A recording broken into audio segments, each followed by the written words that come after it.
অবস্থান করতেছি রংপুর বেগম রোকেয়া বিশ্ববিদ্যালয়ে। এখানে আমার ওয়াইফ ভর্তি পরীক্ষা দেওয়ার জন্য এসেছে। আমি একটা ভিডিওর সাথে এখানে হলো রংপুর রোকেয়া বেগম রোকেয়া বিশ্ববিদ্যালয়। এখানে দেখেন, এখানে শত শত প্রায় হাজার হাজার মানুষ, ছেলে এবং মেয়ে সবাই অনেকেই পরীক্ষা দেওয়ার জন্য, ভর্তি পরীক্ষা দেওয়ার জন্য রংপুরে এসেছে। তা আমার ওয়াইফে এখন যাবে এদিকে, এগুলো এটা দেখি পুরোটাই প্রচুর মানুষ এখানে অবস্থান করতেছে। আর তোমাকে আমি সামনে রেখে দেখি, ঠিক আছে?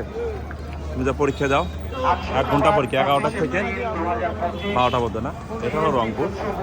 আমাদের হোটেলটি নিয়েছি আমরা এই দিকে শহরের মাঝখানে, জাহাজ কোম্পানির মোড়ে। যারা এখানে ভর্তি হবে বেগম রোকেয়া বিশ্ববিদ্যালয়ে, তারা এখানে ভর্তি পরীক্ষা দেবে আজকে 1 ঘন্টা।